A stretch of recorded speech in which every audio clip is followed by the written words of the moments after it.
G'day everyone, I'm Smokescreen and welcome back to another video. And here we go, back with the GT World Series, so the championship races that happen in Gran Turismo 7. It's been a little while since we've had one of these seasons. It's been a little while since I've raced in one of these seasons for a couple of different reasons, but basically it's been a long time. But this particular season's a little bit different. It's one of the exhibition series, so it doesn't really count for anything, but it's very, very exhibition in that it counts for even less than a real exhibition season does. Basically, this season is all about giving us regular players at home the opportunity to have a go at the type of races they performed at the Monaco World Tour that we just went through. So they've done it for Toyota, they've done it for the Toyota Cup, they've done it for manufacturers, they've done it for Nations Cup. They've given us three little championships, one for each of them, each consisting of 3 rounds, identical rounds, emulating the grand final combination that they used for each of the respective championships. So for the manufacturer series, which we've got here today, it is Circuit de Spa-Francorchamps in Group 3, and we get to choose a manufacturer, and I've gone for something a little bit different, something I've never actually driven before, and you may recognise the sound in the background as a screaming Aston Martin V12 engine. That's because we are driving the Aston Martin V12 Vantage. Now, I decided to choose this pretty much because I haven't chosen Aston Martin before, and I wanted to give them a go because in my recent Gran Turismo history, I've chosen Toyota a lot. That was towards the end of GT Sport Toyota, where I was driving the Supra in Group 3, and then at the start of GT7, I was driving the Genesis X, which was the brand new Group 3 car, which I thought, wow, that's all well and good.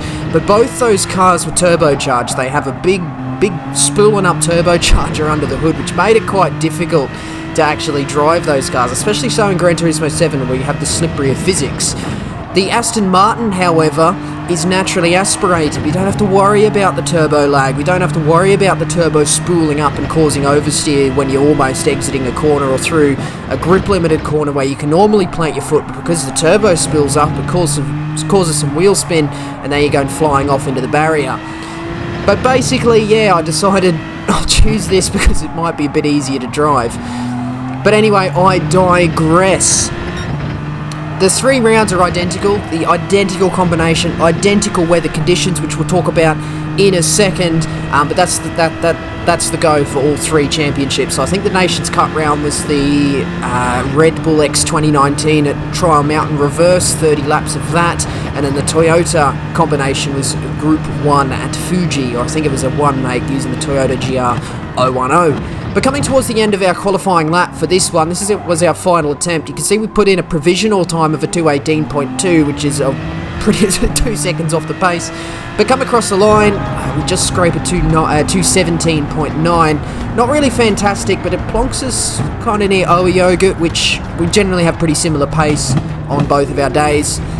So I guess that's not too bad. But yeah, towards the back end of the grid, but there's definitely a wild card in this race, and it's not all over, but we'll see that after the Manufacturers Series introduction.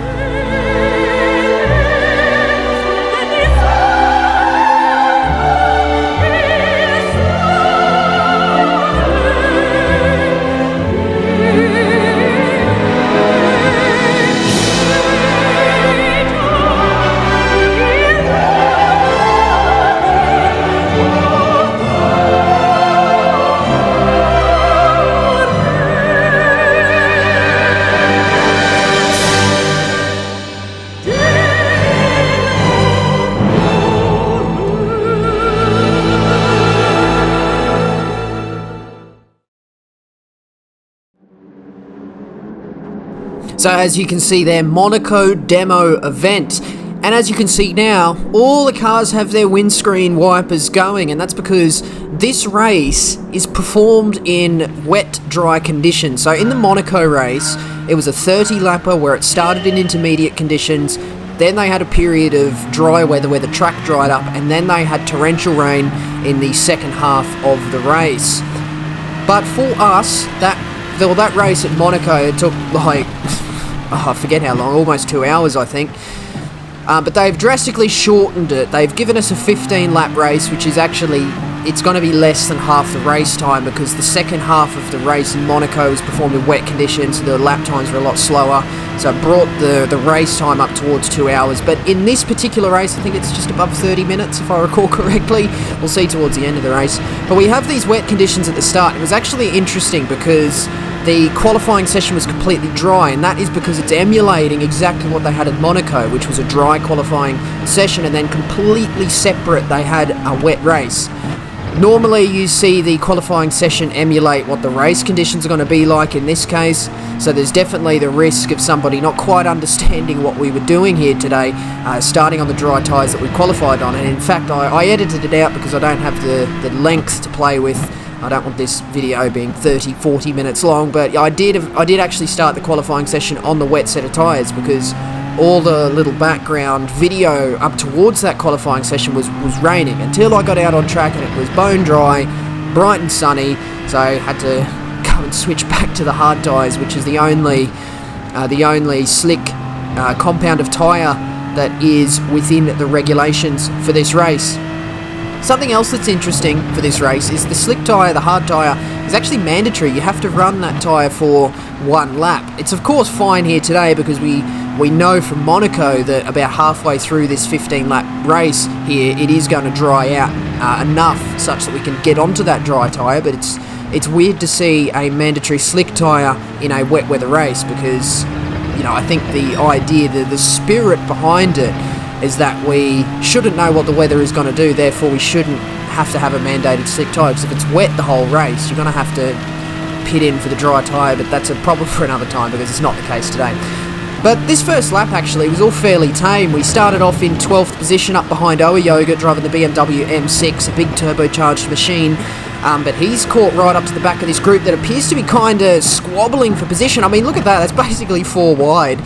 It's kicked off here, so eventually towards the end of this first lap, there's probably some differences in tyre becoming apparent, because as you can see, the moisture on the track is not wet enough for the full wet tyre to actually be the fastest, so there's probably some cars intermingled in here, if that is a word, on the wet weather tyre, which is going to be a little bit slower than the intermediate tyre at this point in the race. Around the outside at turn 1, we're 3 wide on the exit. We've got a Honda NSX on the inside, and it was Oa Yoga on the very inside, but drag racing up towards Eau Rouge and Raidillon side by side with this Honda NSX, and we are ahead here, so I decide to try and keep with it here, but he keeps his nose there, and I have to give him space. Got to make sure I don't cut the top of Eau Rouge, and that was marginal, and Oa Yoga, who had sensibly backed out, actually ends up capitalising, gets past me, and so does Tez driving that Subaru BRZ GT 300, and I do get myself a half-second penalty for cutting the top of Eau Rouge rather frustratingly, because had it been me in the Honda position on the outside heading towards Eau Rouge, I probably would have backed out if I was behind, which the Honda was, but he didn't. He kept with it, and fair play to him, because I guess it worked out. We are going to have to serve this penalty. Tez just tries to come across to try and get a move down the inside of the Honda. Contact on the way through, shoves the Honda deep into turn 8, and we managed to get past him nice and smoothly there. Thank you very much, Tez, for that. We are going to have to serve this penalty though, which is not going to be ideal. Something that's changed for Gran Turismo 7, all of the tracks now only have one penalty serving zone, which was not the case in Gran Turismo Sport. I think Spa, oh dear, there's been a coming together at Pouhon there. The Chevrolet is off the track, Oa Yoga off the track. We gained 2 positions there up into 10th, but once again we have this penalty looming over our heads, so we are going to have to serve this. But as I was saying, I believe Spa had 2 penalty serving zones in Gran Turismo Sport, one on the Kemmel Straight, one on the back straight. The one on the Kemmel Straight has been abolished. The lone penalty gate is now on the back straight, which you can see the yellow notice has come up to inform us we will be slowing down momentarily, just as that Supra does on the extra wet curb on the outside, getting poor traction out of turn number 14, and we get a good launch up this back straight. Now, it would be all well and good if I didn't have to serve this penalty, which we have to slow down for half a second there. We get passed by the Honda once again, we get passed by the Supra once again, and I think we are going to assume in 11th position. Thankfully, Blanchimont came up, but we all have to kind of check up and make sure we don't slide off the track, so I think that just stopped Lewis in that Lamborghini from also getting me off the back of that penalty. Really nice move there, actually, rounding outside of the Toyota, and the Nissan Skyline spun out as well. So a lot of mistakes in this opening stage of the race. That weather, that moisture meter next to the tyre wear indicator has just come up ever so slightly, or maybe we were offline there. It's gone back to about 50%. But you can see we're well into the intermediate conditions now. The intermediate is the correct tyre, and the rain is still coming down. We managed to get out of turn 1 okay, back up into 8th position, capitalising on a couple of mistakes there, namely the Supra going slow into the hairpin. We get a really, really bad entry into Overage Radion there, sliding wide throughout the corner. And that's just going to leave us vulnerable down the Camel Straight. And this was something I was learning about the Aston Martin, because I'd never driven it before, especially in this game. I had no idea what it was like, and it turns out, despite the massive V12 powertrain under the hood, I don't know the literage of it, but it's probably a 5 or 6 litre V12, it's pretty bad in a straight line, and I didn't really expect that, because this Honda, which is generally a handling car, out onto the curb, we get a load of oversteer and just glance off the barrier on the inside, and that's another big mistake. We lose a couple of positions. We lose 3 or 4 positions there. The Chevrolet's back through, the Toyota's back through, OEO gets back through, and the Honda, which we were battling with, is well and truly through. But he is going to be getting heckled by 3 cars directly behind him. But we are going to have dirty tyres as well from venturing out onto the grass. But yeah, as I was saying, yeah, bit poor in a straight line, this car, and I don't think it's that great in the corners, but I have seen this car occasionally up on leaderboards, so I think it is a decent car on the right track. That Honda's lost out. He's lost another 3 positions. Wasn't quite enough space to try and hang it around the outside of this chicane. Some people call it the Piff Paff, or it's technically called Le Fagnet chicane. But we get through there okay. We're down into 13th though, which is a little bit disappointing, and in fact the 2 positions behind are directly behind me. They're battling for 14th position and 14th and 15th, which is the last positions on the grid. So it's a little bit disappointing at the start of this race. It just goes to show qualifying towards the back is not ideal, because you get caught in all these battles, and where you would traditionally be lapping really, really quickly out in clean air, you're having to check up all the time and make sure you don't shove your opponents off the track or run into the back of them through the braking zones. You can see that's exactly what I'm talking about. That's what I'm talking about. You can see the Honda messed up Blanchimont. We had nowhere else to go but into the back of him, which means we lose further time on our lap. And something that's interesting to note is we have all the information available to us on the screen to tell us how far off the pace we're currently lapping. Distinct rain has come across the line there with a 2:31.6 fastest lap. The lap that we've just put in is a 2:37.2. So what's that? A good 5 or 6 seconds off the pace there, just from being stuck in that battle. And that, if you add our 6 seconds onto our current 11.6 seconds off the back, we've essentially doubled that gap to the lead, and throughout the course of 1 lap, just being caught in a couple of incidents, having a little oversteer moment ourselves out of turn number 7 on the previous lap as well. But you can see just how crucial it is to make sure you qualify well, and it wasn't ideal. But this is what I'm talking about. That Honda comes back through, quite a bit of lag there, making it difficult to try and slot in behind, because I don't want him to lag backwards and have some contact with myself. But he gets back through, and that Honda is traditionally a handling car, so isn't that great in a straight line. It's not terrible, but I believe it's also really good in the wet. That's something else I have to kind of consider as well, as the MR cars are generally a little bit better in the wet, because they have the engine over the rear axles, which are the drive axle, which is the drive wheels in Group 3 always. That's always the case, so you generally can get a little bit better traction out of the slippery corners. But as this race goes on, you can just about start to see a change in the surface colour on the racing line compared to the extremities of the circuit. It's a little bit difficult to see with the 2 cars directly ahead of me, but it's just so awkward being stuck behind. You can see Yuki's actually going really slow here and trying to get the power down. There's contact between us. Oh, Yuki's made a huge mistake. Gets a tank slapper on the exit of Pouhon, and that's 1 less car we have to worry about. So it's just the Honda. It's just Zach's Honda we have to contend with now. Trying to take a different line. We get stuck out on that extra wet part of the track, and that just means John behind is able to get really close. He doesn't go for the move down into turn 14 this time, so we just have to watch out. Zach Lukey gets a load of oversteer. Look at that. We managed to sweep around the outside at turn number 15, and we get a pretty good exit out onto this back straight. And actually, Zach's lost a further position there. He's actually flashing the headlights. Not quite sure why, because that was all his own mistake. He's just lost 2 positions there. 1 to myself and 1 to John Tita, driving the Peugeot RCZ. I forget. Is that Peugeot and MR? I think it's an FR, but I don't quite remember. But that's okay.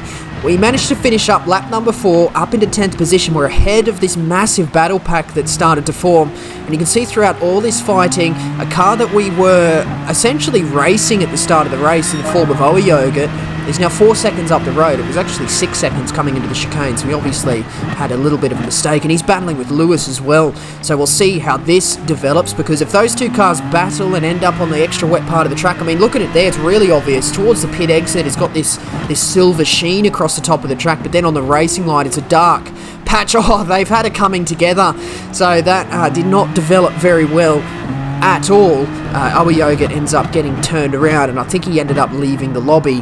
By the end of lap number 7, we've caught up to Lewis, so he was battling Yogurt 4 seconds up the road, and now we're starting to see the pit stop take place. So Rin has gone in, and he was on the wet weather tyre, so that's in a Porsche. No, that's in a Honda. I'm full of absolute crap here today. But we're going to do one more lap here. It's interesting to see someone pitting in on the end of lap 7. I wasn't aware, I wasn't exactly sure of which lap to go in. I knew I needed to make sure the track was dry enough before I went into the pits, because you don't want to take a gamble, come out on a slick tyre and the track is still too wet. What we're looking for here is the weather meter that's next to the tyre wear indicator on the bottom left of your screen, on the racing line. That has to be showing essentially just under a third. If it's under a third, the slick tyres are well and truly capable. If it's over a third, the slick tyres are going to slide around and you're going to end up off the road and in the barrier. And you can see Lewis ventures out onto that wet part of the track there. We're still on the intermediate tyre, actually. He ends up very wide on the exit as well. So the intermediate tyre can handle that wet extremity of the track, but when we venture out onto it, so this is what I'm looking through. This is what I'm looking for all throughout this lap, is how dry it is at all the parts of the track. Because if it's dry in 90% of the track, but it's too wet at one corner, as soon as you jump onto the slicks on that corner, you're going to fly off the track, and then you're going to lose 10 seconds trying to recover. But as we head through here, you can see we're on the racing line at this point here, and that weather meter is under a third. So on the racing line here, it's well and truly wet. It's well and truly dry enough. But as we venture out onto the curbs and start touching the curbs, the moisture meter shoots up above that third increment there. So we have to watch out. Renko's had an incident in the Porsche, so now there's a bit of a battle forming. But all throughout this lap, you can see we touch the curb there, and the moisture meter has just elevated a little bit once again on the same here. And then as we touch that curb on the inside, the weather the moisture just fluctuates ever so slightly. That Porsche gets displaced by both myself and Lewis. We're up another further position, but for all intents and purposes, I've felt as though throughout this lap, the racing line, the dry line, is dry enough for a slick tyre. So towards the end of this lap, as we manage to get a nice little switch back through the exit of Blanchimont on Lewis, we are going to bring it into the pits. One thing we have to be careful, now that we're on the pit entry, look at that moisture meter. It's all the way back up to basically how it was, pretty much as wet as it was throughout that rain period. So that's something we have to be really, really careful of, is even though we've pitted in, we've selected the dry compound tyres, the pit exit and pit entry are both going to be extremely, extremely slippery and wet. And you can see that while the AI has control of the car, look how slow we are going. There's a rotated Honda on the exit. The yellow flag is out. Tez has had an incident, so we've managed to get another position there. Tez has obviously forgotten about the pit exit. Now this lap is all about just being super careful and keeping it in the, I think it's, people generally refer to it as tram tracks, but it's a dry part of the track. We have to stay in the tram tracks pretty much. You cannot touch the wet exits of the track. You can see it stopped raining. We've still got the wiper on, which is a little bit embarrassing, but that's okay. So throughout the next couple of laps, pretty much you have to stay on the dry line. As soon as you touch the wet stuff on these slick tyres, you're going to be flying off the track, and that's something you can actually notice, because as soon as we touch the wet part of the track, you can just hear the car erupt in a little bit of wheel spin, but we managed to get through there okay. A load of cars come in on the end of lap 9. They felt as though they wanted to go one more lap, try and mitigate that risk, because if you end up off this dry line and touch that wet extremity of the track, you want to have the intermediate tyres still bolted on the car. So that's why these people have gone for an extra lap. I think they'd rather lose a couple of seconds just from being on the intermediate tyre for an extra lap, rather than lose 15 seconds by having a crash on the out lap of a slick tyre lap. That's demonstrated there. Lewis took an extra lap there, and he has come out in 7th. So we've undercut him. I almost said overcut, but that would have been incorrect. We've overcut him throughout that pit stop phase. We find ourselves up in 5th, so we've actually had a fairly fruitful pit stop phase there. We've gained a good couple of positions there just from people pitting in too late. Anchovy's made a mistake, and he's rotated once again, driving his Audi R8. That's exactly what I'm talking about. He just went too deep into the hairpin, and once you're on that wet extremity, I've said it till I'm blue in the face, once you're on that wet edge of the track, you've got no hope. And that is pretty much what we're going to be looking out for, and it's especially important through Pouhon. It's so easy to run just 2 wheels onto that outside curb there, and then you can get dragged off onto the outside of the track. It's exactly what's happened to Rain. Rain has made the mistake too. He's lost 6 seconds through Pouhon. That's exactly what I'm talking about. And now all of a sudden, where we qualified 12th, where we were pretty much half a second off 15th position, the final position, we are now fighting for a podium in this race. Another thing we do have to note is a lot of drivers were still returning from Monaco. A lot of the fast drivers were still returning from Monaco when this race was going on, so we don't have a fully populated top split here. But in terms of good quality drivers, we've got Rain, we've got Danny, we had Anchovy. There's a good number of high quality drivers in this split today, and the fact that we're pretty much trying to fight for this podium here, it's a good sign. It's a good sign. But now as we find ourselves in 4th position, half a second off the back of Rain, who's not taking these rainy conditions too well, excuse the pun there. I bet as soon as he saw that we were going to be having wet weather in Gran Turismo 7, he knew the puns would be coming. But one thing we do have to note here is it's obviously not going to rain again. You can see the sun's out, the track's drying, people's confidence is going to be going up. So as people go through each and every corner, they're going to be going, okay, I can go a little bit faster through here than on the previous lap. That the dry line gets wider and wider as we go through. You can see we're almost able to go flat out through Blanchimont. So that's what I'm talking about. Maybe in the dirty air, we had to lift a little bit more than we would have. But yeah, people's confidence is going to be going up. So if we maybe had a little bit of an advantage in that immediate dry condition where the wet edges of the track were extremely close to the racing line, where we may have had an advantage at that part of the race, that advantage is going to be diminishing because everyone else is going to be finding that same grip that we were able to find. Rain makes a mistake through there, just taking too much speed and ending up wide out onto the really wet curb. We managed to send it down the inside, super risky because we were really close to the water that's on the edges of the track there, but the dry line is just about wide enough to get 2 cars through there, and it's just about wide enough to be able to start to get moves done. We'll get a really good exit out of No Name, and that gap to Rain just opens up. We flash ahead to lap number 12 now on the exit of La Source hairpin now. We're going to see what I'm talking about because Rain managed to stay behind. Like I said before, really quick driver, so I didn't actually expect to pull away. I just managed to get that position from him off the back of a mistake he made. But yeah, my Aston Martin, not that great in a straight line. And with a little bit of assistance from Slipstream, Rain is just going to drive straight past. I mean, look at that. I cannot defend against that. I went to the inside. That's literally everything I could have done in that particular situation. Rain just has too much straight line speed. With the assistance of that Slipstream, he was able to just drive clean past. So now all I can hope for once again is throughout this middle sector of the track is to just put the pressure on, to see if I can get him to make another mistake.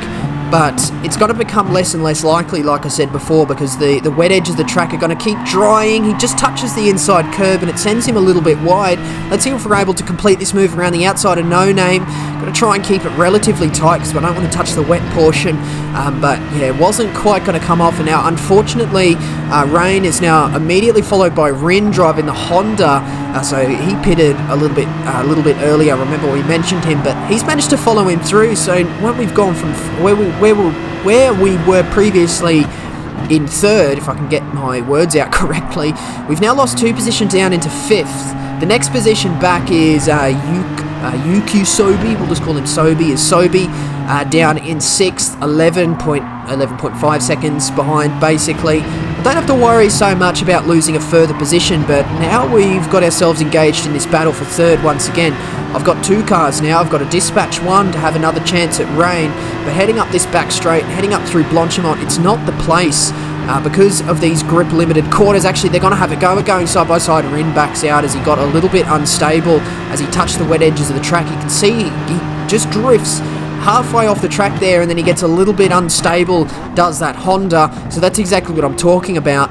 But we get through this chicane nice and slowly, try and get the power down on the exit. We actually get a pretty poor exit there. We tried to commit to the power, but it was too early, so we had to come out of the power and then back onto the power, and that's where we lost some time there. That gap to Sobi behind, down to under 11 seconds, but we've only got 3 laps to go, so I don't quite think we're going to lose 11 seconds in 3 laps, but I guess you never know what could happen with this battle here. They get a really good exit, the pair do, up ahead, and that gap opens up to half a second. They fought a little bit throughout that lap, and you can see the positions have swapped around, so where it was the Subaru leading the Honda, it's now the Honda leading the Subaru, and that gap once again up to about half a second on the exit of La Source, but they both get really good exits, so this is exactly what I mean. You can see as the track dries out, the confidence starts to come back, and some of these really quick drivers that are traditionally 20 seconds up the road, they start to get their confidence, they start to find their pace once again, and that's exactly what happened. The pair scooted away, 3 seconds